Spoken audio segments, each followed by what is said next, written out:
Everybody,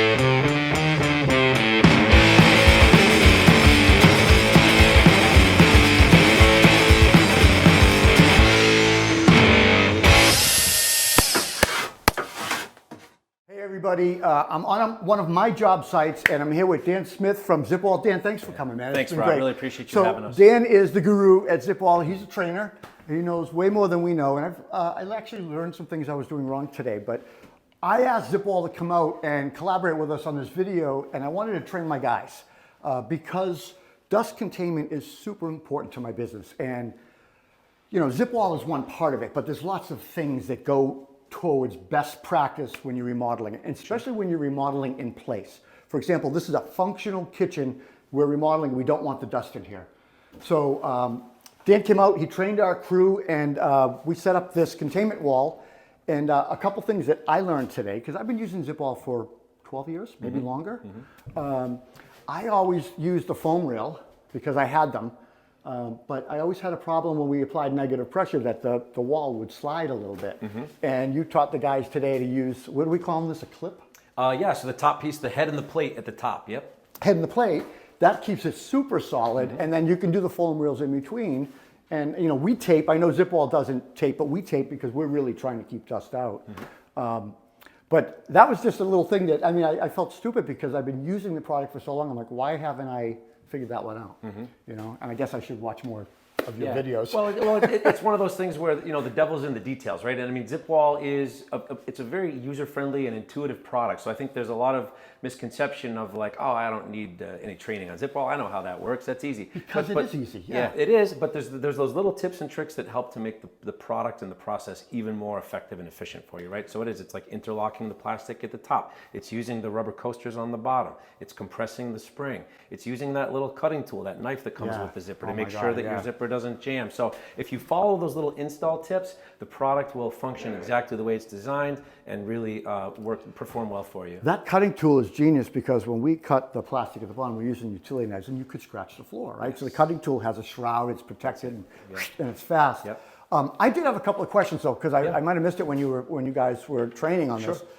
How far apart do you recommend the poles? If we use air scrubbers a lot. So that's a good question. And for the audience out there, so the spacing on the poles does depend on a number of factors, right? So first of all, it's what environment are you working in, right? Like Rob was saying, if you're using negative air pressure, positive air pressure, if it's a really heavy foot traffic area, maybe you want to space the poles a little bit closer together. A good starting point is about 8 to 10 feet. And then you can always go closer together from there as you increase the factors such as the weight of the plastic, right? If you're using a thicker plastic, if the ceilings are higher, if you're using air pressure, if there's a lot of foot traffic, all of those factors, the more you add, the closer you get together on the poles. So 8 to 10 feet, a kit of 4 poles, right? Is a standard kit, so you can get 40 feet. Well, 30 because you start at 0. So you go 0, 10, 20, 30. So so we say that like a four pack of the poles can do a barrier from 25 to 30 feet typically. I have to say, I was impressed with the training. Like I said, I learned a bunch of stuff. One of the reasons why I was attracted to the Zipwall product 10, 12 years ago was we were working in houses that people were living in and trying to, I call it remodeling in place. And having to clean up areas that you're not remodeling is embarrassing. It takes time, it's costly, and you kind of piss people off, right? So I learned quickly that the cleaner we could be as a crew, as a concrete carpenter crew, the more impressive we can be in front of our clients, the more impressed our clients are. And you know, it's funny, if you read, like we have 44 5-star reviews on Google. There's a common thread about cleanliness, and we vacuum every day, we clean up, we do floor protection, we use the Zipwall products, we use other products, we tape, we sticky pads, air scrubbers, and all of that has become for us kind of a system that I market. It's a line item in my proposal to a client. So when I'm doing a bid for a remodel, there's a couple $1,000s in there for floor protection, Zipwall's, dust containment. And I actually explain what we do to clients. I might show them photos. I encourage them to talk to referrals, clients, past clients, because it differentiates us between me and the other Joe contractor. Absolutely. Yeah, because in my experience, many homeowners, they're not technical experts in the field that you're in, right? That's why they're hiring you. Yeah. So when you're behind the wall working, they don't necessarily know that what you're doing is the good job or whatever, but they know if you look like you knew what you were doing, and that goes with kind of the whole business tool aspect of our product, right? Because when you come on the job site, you set up this nice clean barrier day one. Yep. You put down all your other surface prep, your floor protection, like you said, it's a whole process, it's a whole line item.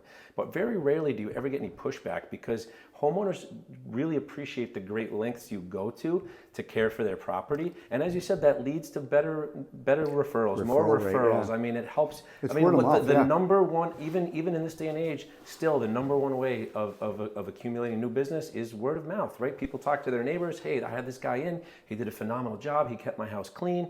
It goes a long way. And So I'll tell you a story Yeah, sure. on this. Yesterday, I was giving a meeting client for the first time, looking at the plans for a remodel. Second floor, bumping up a second story on a cape. Okay. And a big addition. And, the husband said something that I clued into early on, and it was, how many months do you think this process is going to take? And I said, probably 6 to 8 months. Probably 6, but 8 would be safe. And I heard him kind of mumble to his wife, oh my God, at $5,000 a month rental, that's a lot of money. That might bust the budget. And so I caught that and I said, you're thinking about moving out during the remodel? He says, might not need to. We have to move out. And I said, no, you don't actually. I said, because I had the lay of the land already. And I said, look, we can run a dust containment wall right down this. We can do most of our addition work before we break into the house. Once we break into the house, we can separate the living quarters from the remodeling quarters, use air scrubbers, use the zip wall products, use some other things that we do. You guys can save 30 grand. And the guy was blown away. And the architect told me later that of the 3 contractors they met, they liked me the most, and they really appreciated the dust containment practices that we do. So, and look, it's more money to do it. I have to. This is an expense, right? This is absolutely. But it's also an investment. It is. It's an investment in my reputation as a contractor. It's an investment in our final product and client referral. That's it. We hear that type of feedback, and thank you for sharing that anecdote. Yeah. We hear that type of feedback from a lot of our contractors that work with our system. It's an investment, but it's not only is it a construction tool, but it's also a business tool for them, and it really helps enhance the image and the profile of their business. Yeah. Let's walk over here. I want to ask you a question about something that we trained on. Okay. So Dan, this is something that I learned today. So. Well, first of all, what is this called? This little clip with the foam rail on it? Yeah, so what we have here, and this is part of our broader foam rail system. So in addition to the poles and the zippers that we are typically associated with, we do also have a whole series of products called Tapeless seals. And the idea there is just as the name suggests. You get a seal around the perimeter of your barrier without any tape, right? So it's a little faster to install. Yep. There's no ladders involved. It's a one-person install, and there's no damage when you take it down. So with that being said, what we specifically have here is our foam rail span, which is an extendable foam rail. Slides, yeah. Yep. And then it's attached here to what's called our side bridge. So this is how you can wall mount, because this foam rail span will work top, bottom, and sides. This just pops out. Yep, it just pops out ball and socket. So I haven't seen this yet. And actually, I might have started at JLC, but the reason why I wanted to ask you a question about this is I have the slide rails, and we will typically, use the foam rail on the bottom and the top to seal, and or tape. Yep. And a lot of contractors will probably tape if they don't have the foam rails, Yep. right? Combination, Whatever, yep, yeah. yep. But this is a huge problem for us as remodelers. Getting the end walls to seal. You can see there's a wainscoting with a chair rail detail. There's crown molding here. Yep. Absolutely. Yep. And so we end up trying to tape around this and tape up and around, and eventually it fails within a week. Yeah. So we end especially if you're running an air scrubber. right, because of negative pressure. Yeah. So within you talk about a 6-month project, we're retaping every week for 6 months. Yeah, we and hear it a lot. It's so annoying. So this to me, I'm going to get me a bunch of these. This to me is let's see if I can figure out how to do it. I watched you do it, but is a game changer. Yep. It just works on pressure of the pole, and that's it it. pushes against the plastic, and I can tighten. That's And I it. can still tape if I wanted to, You or just and, tag. And there's no harm in having a redundant layer like that, Or I right? could tape back to the plastic, Yeah, too. exactly. So really what's happening here is the foam rail is not only creating the seal, but it's also holding the pressure of the plastic, right? So it's absorbing the pressure and creating the seal. So it's really functioning. And this sliding reel it looks like about what, 4 feet? Yep, starts at 4, goes 7? to 8. Goes to Yep. So as I said, that'll cover the top. If you pan up there real quick, you can see the top mounted application. It'll cover the walls, and we do also have an adapter for the floor So as well. standard size ceiling it's going to cover for most applications, unless it's a 10-foot ceiling. Yep. That's genius. And then great the system. other thing I wasn't doing, and I got a bunch of these things in my bag, are I call them the coasters. Yep. What do you call The them? coasters. Well, so the technical term is floor grips, but yeah, floor grips. Sometimes I call them the furniture coasters. But yeah, essentially what this is, Rob, if we zoom in on this, so what happens sometimes, guys, is when you have plastic on the floor, especially if it's a smooth surface like a hardwood or a tile or an LVT, is the plastic causes the pole to slide, right? Because it's a smooth surface with a slick material. Yep. So what you do before you make your final install is you put that floor grip down. That's going to give you a rubber barrier to get the plastic up off the floor, and it helps prevent the bottom of the pole from sliding. So it just keeps it nicely seated. So I got to start using those. I got them in the bag. I would, yeah. And by the way, every zip wall kit comes with the floor grips. So if you purchase new poles, it'll have the corresponding number of floor grips in the kit. It's not something you have to buy separately. Yep. It's just something you have to be aware of, how it works and how it helps to enhance the whole experience. The other thing I learned today, which I didn't know, was how many different size poles you have. So we have the black poles, which I think are 4 to 10 feet or something like that? Yep. So here we have our 10-foot pole. So that's what you'll typically see on a lot of residential projects. But we do also have the silver 12-footer. And we do also, in addition, we actually have a 20-foot pole as well. So if you're working such in this house, I noticed there's a spot with an angled ceiling, cathedral ceiling. So and I know you said you guys might be doing some painting in there. So later in the project, if you have to get all the way up to the top of that cathedral ceiling, that 20-foot pole will get you up there, and all of the poles will articulate to 45 degrees. The clip will go 45? Yep. So you can actually, not only can you get up to the 20 feet, but you can work on a 45-degree angle as well. And I learned also today, we didn't train on it today, but I learned that you have these magnetic clips for like an acoustical ceiling. Yes, yeah, exactly. So for those of you who work, maybe do commercial work, or if you're working in a finished basement, actually I noticed even this house has a finished basement with a drop ceiling, a false ceiling, right? So we have a magnetic strip system as well that you can use in place of the foam rail spans. And they basically just, they attach to the pole, you raise it up to the ceiling, it magnetically seals to the grid, it stays in place there, and it gives you a nice tight seal for those drop ceiling applications. That's amazing. What else is coming out from Zipwall in the future? Yeah, well, we have a few different product development ideas in the pipeline, nothing that I'm at liberty to discuss in great detail quite yet, you know how it is. But I can assure you that within, I would say, we're within the next 6 months to a year, we're looking at some pretty exciting new product developments coming out that I think are going to be especially useful on the residential side. Residential remodeling. Yeah, absolutely. Well, you do have a new magnetic door. Why don't we go take a look at that right now? Let's go take a look. All right, let's do it.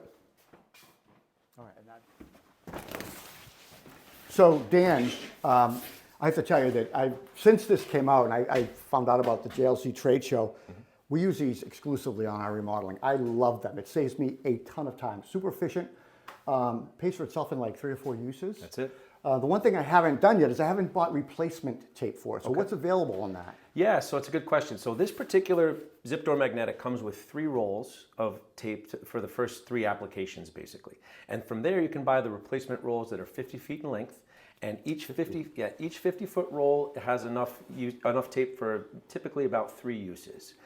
So that's the only piece of it that you have to replace. The door panel itself is reusable for however long it lasts, the life of the product. Can you wash it? Absolutely. So I wouldn't machine wash it because of the magnets, but you can definitely spray wipe it, wet wipe it, any type of a cleaner or disinfectant, absolutely. So user feedback for me, and I've been using these now, they've been out about a year or so? A little bit longer than that, yeah. I've been using them for a while, and we've used them on several remodels. I found through trial and error that if it sits too low, it doesn't close on the bottom, and you have to kind of like tap it. So what are some of the pro tips when you're installing it? That's a good question. Yeah, so one of them is, exactly. You want to kind of set the skirting just to the right height, right? So you don't want it to be too high to where you're going to have dust penetrating, but you also don't want it to be too low because then, as you said, the skirting can drag and it doesn't quite close properly behind you. So a big part of it is when you're actually going to set up the door, you just want to make sure that the skirting is just sort of brushing the floor, and then make sure you're kind of tight throughout the the body of the panel. And then, sometimes even when you get to the top, a little pro tip is if you just give a little tug up on the top before you place, that kind of pulls the whole line up, and it just gives you an even quicker, better seal on those magnets. So if you're not tight and you wrinkle here, how much, like, can I release this and pull it a little tighter? Is there adjustment time? Yeah, typically, you have a little bit of an adjustment period, So we could do that, there get you a go, little tighter. Yep. And then boom. Yep, Oh, I love it. exactly. This is great. Yeah, thank you. you. It's been great for our business. It's way better than the zippers because it's so fast. Yeah. And if you got things in your hands, you can That's it. just go right That's through. it. You know what I mean? Yeah, we had the standard zip door out forever, the plastic and the zippers, and we came out with this concept a few years ago, and the feedback's been tremendous because, like you said, it's a much more user-friendly door, right? You can walk through it hands-free, self-closing. It's very easy access. Retail on something like this is about $100. About that, Kit for a kit? about that. Yeah, and as you said, it's roughly about 3-4 times the cost of the alternative. So it does pay for itself pretty quickly, and it'll last well beyond the lifetime of that. So. One kit, how many doors can I tape? 3 or 4? 3, about 3, 3 or 4, yeah. Exactly. Awesome. Yeah. Great. Well, thank you. Thank you. Yeah.